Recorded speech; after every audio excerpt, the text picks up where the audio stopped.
듣다 보면 내공이 쌓이는 방송 2시간 철학의 돌풀입니다. 네, 안녕하세요. 반갑습니다. 남경태 선생님의 종횡무진 동양사 계속 공부하고 있습니다. 237쪽이고요. 6장 2번 무인들의 세상이 열리다입니다. 일본 역사를 보고 있어요. 소제목은 권자에 오른 모사들입니다. 읽어보겠습니다. 미나모토를 무찌르고 권력의 핵심에 오른 다이라 기요모리는 순수한 무장이었으니 정치와 행정의 경험이 있을 리 없다. 그는 바로 전까지의 권력 구조였던 세칸 정치를 흉내내기로 한다. 그는 1169년에 자신의 조카, 즉 고시라카와 천황과 자기 처제의 8살짜리 어린 아들을 내세워 다카쿠라 천황으로 삼고 자기 딸을 황후로 들였다. 12년 뒤 다카쿠라의 3살짜리 아들을 안토쿠 천황으로 옹립함으로써 기요모리는 드디어 소원을 이루었다. 그러나 불과 수십 년 전까지만 해도 무력 외에는 아무것도 없던 촌놈이 정권을 잡았다는 사실은 새로운 시대가 오고 있음을 예고했다. 힘으로 권좌에 오를 수 있다면 더 힘센 자가 나타날 경우에는 권좌를 내줄 수밖에 없다는 이야기다. 다이라 가문은 독재와 폭정으로 일관했다. 다이라는 300명의 소년들을 교토 시내에 풀어놓고 불만 분자를 색출하려 했으나 오히려 그 때문에 저항 세력이 더욱 결집했다. 이윽고 저항 세력에도 핵심이 생겼다. 한때 마수였던 미나모토 가문이었다. 헤이지의 난에서 체포되었다가 13살의 어린 나이 덕분에 처형을 모면하고 유배된 미나모토 요리토모가 수장이 되면서 미나모토 가문은 다시 권토 중래를 꿈꾸게 되었다. 하지만 다이라와 더불어 양대 무가를 이루었던 미나모토는 명성이 어울리지 않게 다이라와 맞붙은 싸움에서 또다시 패했다. 호겐과 헤이지까지 합치면 3연패를 당한 셈이었다. 더 이상 정면 대결을 벌여서는 승산이 없다고 판단한 요리토모는 먼저 자신의 세력부터 튼실하게 구축하는 작전으로 바꾸고 1180년에 교토에서 동쪽으로 멀리 떨어진 간토 지방의 가마쿠라에 근거지를 차렸다.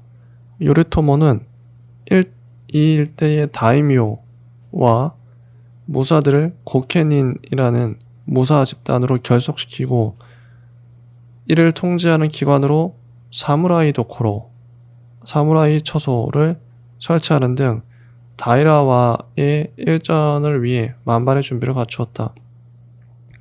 그러나 아직 그의 시대는 아니었다. 오히려 그의 사촌인 미나모토 요시나가가 북부에서 독자적으로 세력을 일으켰다. 이로써 일본의 세력 판도는 다이라 가문과 두 미나모토 가문이 정립하는 형세가 되었다. 더구나 이들 가문과 무관한 중소 가문들도 곳곳에서 반란을 일으키면서 일본 전역이 서서히 전란의 소용돌이에 휩싸였다. 마침내 요리토모에게 기회가 왔다. 중대한 고비를 맞아 1181년 다이라 기요모리가 병사한 것이다. 이를 계기로 다이라 세력이 약화되기 시작했다. 기요모리는 요리토모의 목을 내 무덤 앞에 바쳐라는 유언을 남기고 죽었으나 그의 마지막 소원은 이루어지지 않았다.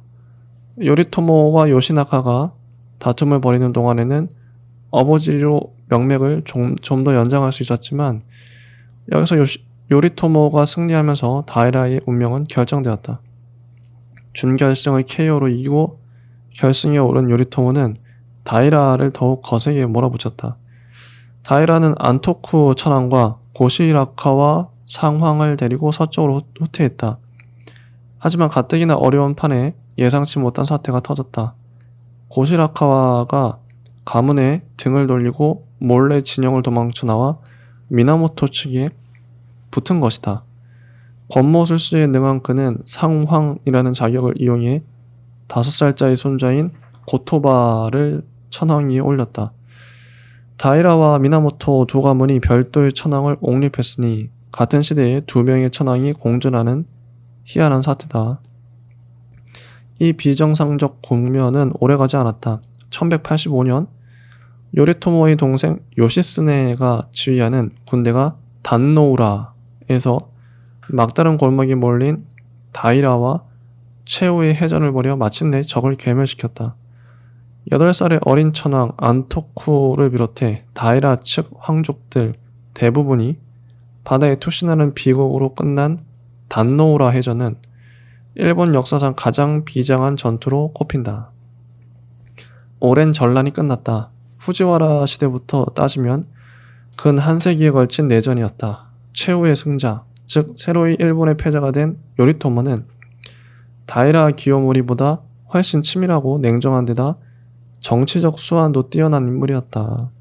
그는 비정하게도 자신의 동생들이자 자신을 권좌에 올려준 1등 공신들인 요시스네와 노리요리를 죽여 권력 다툼의 싹을 없앴다.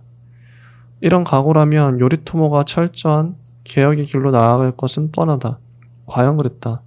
그는 지방마다 슈고를 두어 반역자 처단의 임무를 맡기는 한편 각 지방에서 유사시의 군량미를 징집하던 지토라는 직책의 권한을 확대시켜 이들에게 경찰권과 징세권, 토지 관리권까지 부여했다. 요리토모의 친위대인 고케닌 그리고 지방의 행정을 담당한 슈고와 지토는 모두 무사들이었다. 이로써 일본은 명시에 상부한 무사국가가 된 것이다. 그는 미처 몰랐겠지만 그가 만든 새로운 체제는 이후 1000년 가까이 지속된다. 그것이 바로 바쿠 정치다. 가마쿠라의 최초의 바쿠후를 연 요리토모는 1192년 세이다이 쇼군에 올랐다. 이 거창한 직책을 줄이면 쇼군이 된다. 그는 초대 바쿠의 지배자인 초대 쇼군이었다. 당시 일본의 권력은 전통적인 교토의 천황 세력과 신흥 권력인 가마쿠라 바쿠가 양분하는 형세였다.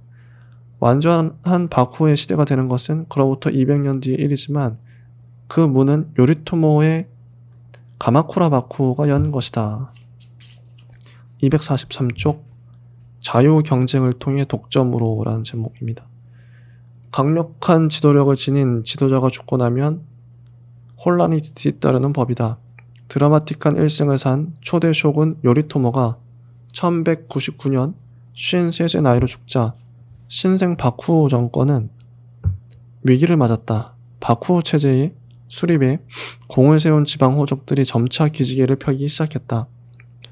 요리토모의 치세에 그들은 요리토모의 고케닌으로서 철저히 복종했으나 그의 아들 요리이에가 2대 쇼군이 되자 태도가 달라졌다. 한 세기에 걸쳐 타오른 내전의 불길이 한 세대 만에 완전히 꺼지기는 어려웠을 것이다. 내전의 불씨가 되살아나자 바쿠의 성립에 기여한 가지와라, 히키, 하타케야마 등 호족 가문들도 기다렸다는 듯이 들고 일어났다. 그 와중에 요리이에가 피살되고 그의 동생 사네토모가 12살의 소년으로 3대 쇼군이 되었다. 그렇다면 미나모토 가문의 권력은 유지된 걸까? 하지만 그 소년을 쇼군으로 만든 게 호조 가문이라면 이야기는 달라진다. 바쿠후의 실권은 호조 가문에게 넘어갔다. 결국 호조 요시토키는 요리의 아들인 구기요를 시켜 사네토모를 죽이게 한 뒤 구기요마저 제거해버렸다. 이로써 쇼군의 가문은 요리토모 사후 20년 만에 대가 끊기고 바쿠후는 완전히 호조의 손아귀로 들어갔다. 한편 바쿠후 세력 내부에 분란이 일어난 것은 교토의 천황 세력으로서는 바람하지 않는 바다. 당시 교토에서는 고토바 상황이 원정을 실시하고 있었는데 그는 바쿠후를 제거할 호기가 왔다고 믿었다. 때마침 요리토모의 대가 끊기자 호조 요시토키는 상황의 아들을 쇼군으로 모시게 해달라고 부탁했다. 하지만 바쿠후를 제거하려는 판에 자기 아들을 적의 손에 넘길 바보는 없다. 그러자 요시토키는 요리토모의 핏줄을 이은 어느 귀족의 2살배기 아들을 쇼군으로 옹립했다. 물론 요시토키 자신이 직접 쇼군으로 나설 수도 있었다. 그러나 위대한 영웅 요리토모가 죽은 지 20년밖에 되지 않은 데다 미망이 있는 마사코가 살아있는 상황에서 쇼군 가문의 성씨까지 바꾸는 것은 그에게 적지 않은 정치적 부담이었을 것이다. 개인적인 원한과 정치적 원한이 쌓여 1221년 고토바하는 전국의 무사들에게 호조를 토벌하라는 명을 내렸다. 바쿠의 내부는 무사 정권의 약화를 의미하는 게 아니라 순수한 무사 정권으로 도약하기 위한 진통일 따름이었다. 말하자면 가마쿠라 바쿠의 탄생에 기여한 실력 가문들이 무력을 통한 자유 경쟁을 벌여 승자인 호조 가문이 권력을 독점하게 되는 과정이었다. 요시토키는 교토의 선전포고에 놀라기는커녕 오히려 대군을 거느리고 교토로 진격했다. 또한 각지에서 들고 일어나 바쿠와 맞서주기를 기대한 전국의 무사들은 오히려 바쿠의 휘하로 모여들었다. 요시토키는 가마쿠라를 출발한 지 불과 20여일 만에 별다른 싸움 없이 교토를 점령했는데 이것을 조큐의 난이라고 부른다. 이름은 비록 반란이지만 실상은 진정한 실권자 바쿠가 명분상의 실권자 천황을 누른 것이니 반란이라 할 것도 없었다. 이 사건을 계기로 교토와 바쿠로 나뉘어 있던 이중 권력은 사라지고 바쿠 독재의 시대가 열렸다.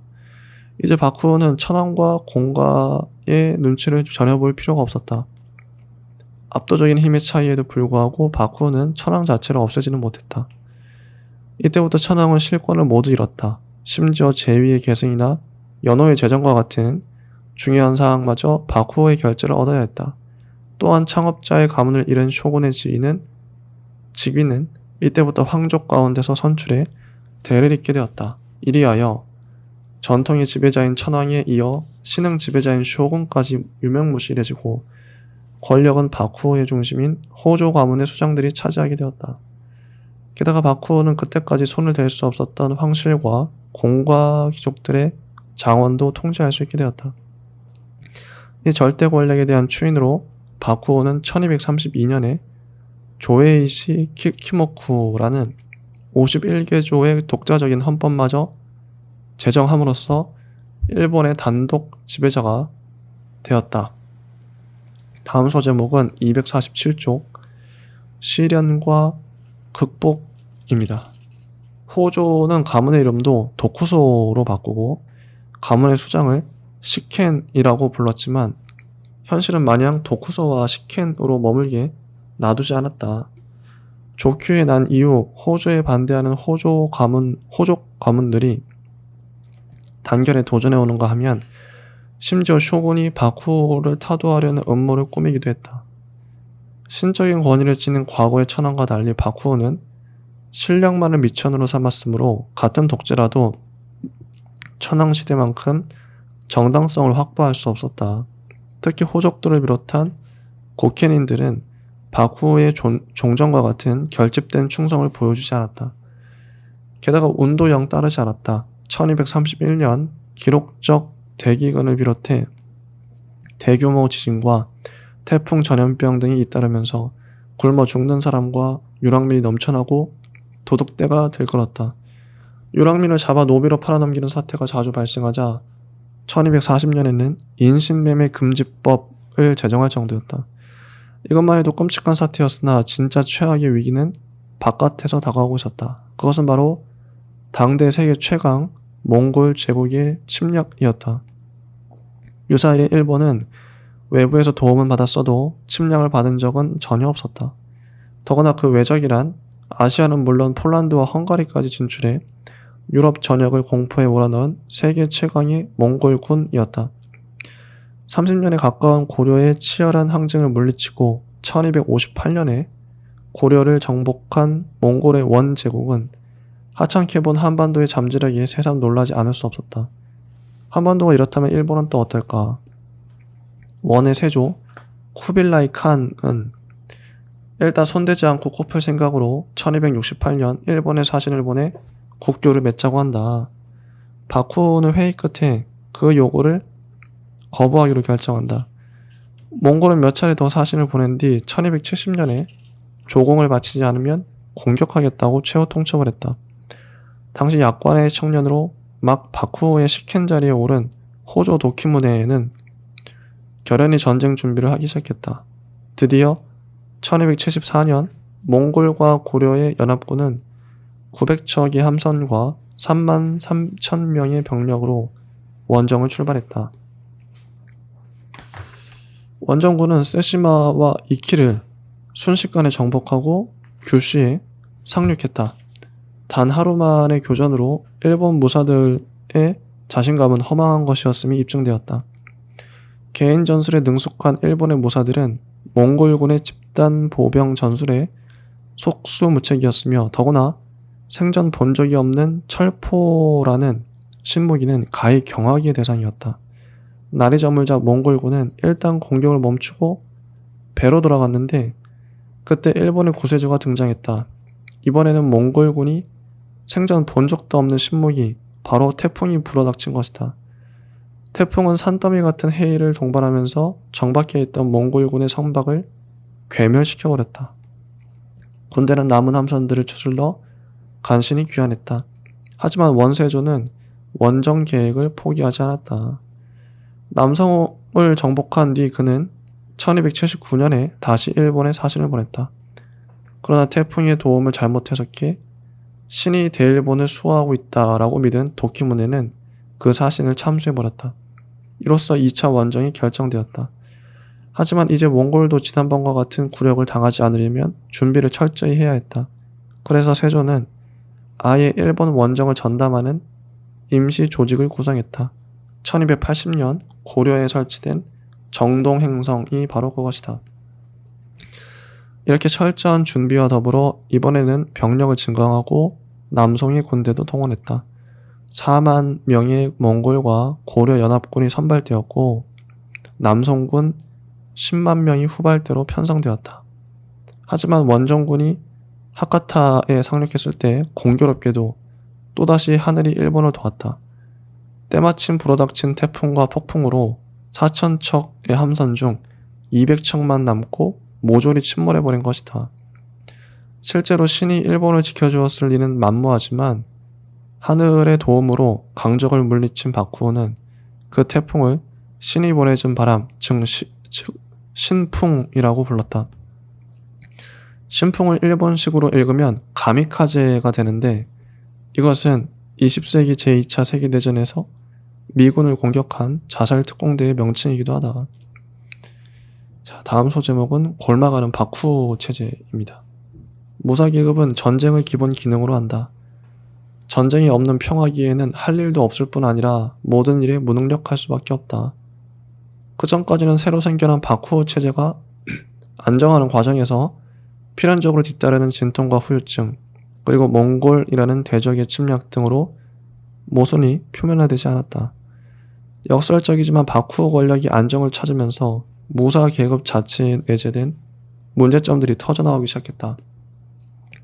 일찍이 반전제가 무너지면서 탄생한 소규모 자영농, 즉 백성 묘슈들은 수백 년 동안 정치 상황이 격동하는 가운데서도 꾸준히 성장해왔다.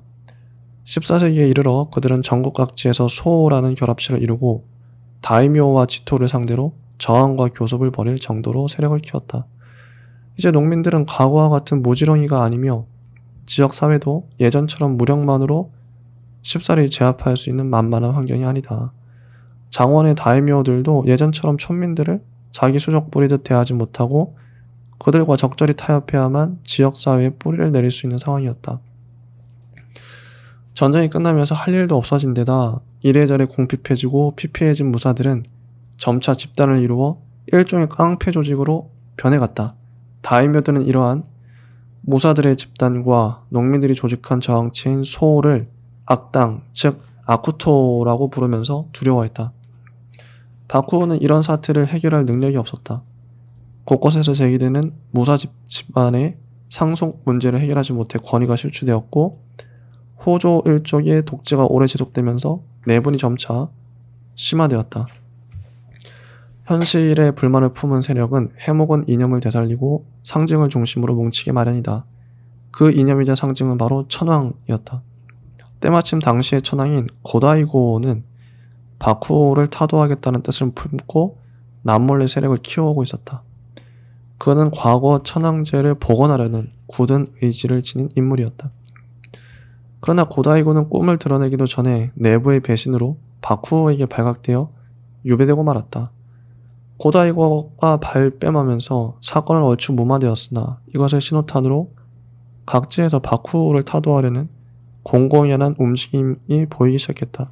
지방 호족과 다이모의 봉기, 게다가 농민들의 소화, 몰락한 무사들의 아쿠토 등도 여기저기서 들고 일어나면서 전국은 혼란의 소용돌이로 빠져들었다. 이에 힘입어 고다이고는 유배지에서 도망쳐 나와 바쿠 타도의 기치를 높이 치켜들었다. 바쿠로서는 더 이상 버틸 여력이 없었다. 결국 150년간 일본을 지배하던 가마쿠라 바쿠는 1333년 아시카가 가문과 니타 가문에 의해 멸망했다. 네, 여기까지가 이번의 내용입니다. 다음 시간에 또 이어서 해보도록 하겠습니다. 감사합니다.